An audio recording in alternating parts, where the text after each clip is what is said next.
Today's episode of Off the Timeline is titled What If Drew Brees Played for Michigan? In 1999, two future NFL legends nearly crossed paths in the Big Ten. But in our timeline, they never actually played each other because one small recruiting decision sent their careers in completely different directions. One became the greatest quarterback in Purdue history. The other had to work just to start at Michigan. But imagine a different timeline, one where Drew Brees commits to Michigan, one where Tom Brady gets pushed out of the Wolverines quarterback room, and one where the Michigan State rivalry suddenly becomes Brady versus Brees.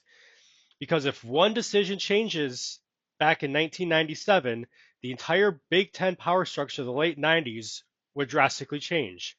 And in this timeline, Tom Brady might beat Michigan. Today, we're exploring one of the most fascinating what if scenarios in college football history. What if Drew Brees never went to Purdue? What if he chose Michigan instead? This alternate timeline creates a butterfly effect involving three programs: Michigan, Purdue, and Michigan State. And by the end of this video, we'll answer a question that sounds almost impossible. Could Tom Brady have transferred and led Michigan State to beat Michigan? Let's rewind and set the table for the recruiting pivot. In the real timeline, Drew Brees committed to Purdue. It turned out to be one of the most important recruiting wins in school history. Brees became the engine behind Joe Tiller's revolutionary passing offense. He broke Big Ten records.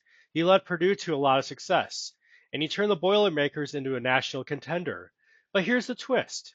Brees wasn't heavily recruited compared to many quarterbacks. He was talented, but he wasn't seen as a guaranteed superstar. Now imagine a slightly different recruiting cycle.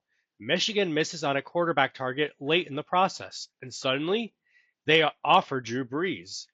Now the Wolverines quarterback room looks very different because in 1997, Michigan already had two quarterbacks in the pipeline, Brian Griese and a young backup named Tom Brady. Now suddenly Drew Brees joins the room, and that's where the timeline begins to split. And this sets the table for the crowded quarterback room. Just like in our universe, in this one, Michigan still gets a national championship. Griese is still the starter in 1997, but after the season ends, everything changes. When Brian Griese leaves for the NFL, the Wolverines must decide who takes over. The quarterback controversy suddenly becomes Tom Brady or Drew Brees. And this is where things get fascinating because in reality, Tom Brady had a complicated career at Michigan. He constantly had to battle for playing time. He split snaps, and he almost transferred. Now imagine the coaching staff evaluating two quarterbacks. On one side, you have Brady, a tall pocket passer with a strong arm. On the other side, you have Brees, a hyper-accurate quarterback perfectly suited for modern passing. In this universe, Michigan makes a decision. They choose Drew Brees as the future starter, and suddenly Tom Brady faces a choice: stay or transfer. And that sets the table for the transfer that changes everything. This is where this alternate history truly takes off. Because Tom Brady nearly transferred in real life, he felt buried on the depth chart. He even explored other schools. So in this universe, Brady decides to leave Michigan, and the destination is perfect: Michigan State. At the time, the Spartans were coached by Nick Saban, a defensive mastermind who was beginning to build Michigan State into a serious Big Ten contender. Now imagine Saban landing Tom Brady. Suddenly, the Spartans gain a quarterback who understands Michigan's system, who knows their personnel, and who also has a massive chip on his shoulder.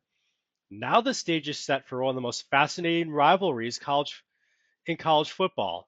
Tom Brady at Michigan State, Drew Brees at Michigan, two future NFL legends on opposite sides of the biggest rivalry in the state. And that sets the table for the 1999 collision. In the real timeline, Michigan State did upset Michigan in 1999, but the storyline was very different. Now imagine the same game, with Brady leading the Spartans and Brees leading Michigan.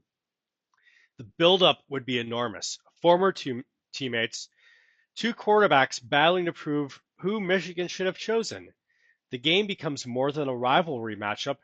It becomes a referendum on Michigan's decision. And in this alternate timeline, Tom Brady wins. Michigan State defeats Michigan. Brady beats Brees. And suddenly, the entire Big Ten narrative changes.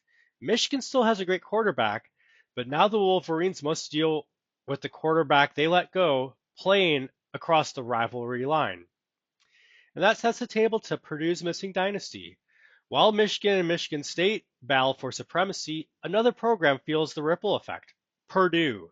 Without Drew Brees, Joe Tiller's offense never fully takes off. The Boilermakers do remain competitive, but they never reach the same success that they did in real life under Brees. They never become the exciting passing powerhouse that defined early 2000s Purdue football. One recruiting decision changed everything. Michigan gained a superstar. Michigan State gained a quarterback with a chip on his shoulder. And Purdue lost a player who defined an entire era. So what actually happens in this alternate timeline? Michigan gets Drew Brees, Tom Brady transfers to Michigan State, and the Big Ten rivalry landscape changes forever. Instead of Brady versus Peyton Manning dominating the NFL, college football fans might remember something different. The rivalry that never happened. Tom Brady versus Drew Brees in the Big Ten. But now I want to hear from you. If Drew Brees had chosen Michigan, who wins the rivalry game? Brady at Michigan State or Brees with the Wolverines? Let me know in the comments. And if you enjoy exploring alternate college football timelines like this one, make sure to like the video, subscribe to the channel, and check out the next universe appearing on your screen right now. And I will see you in the next timeline.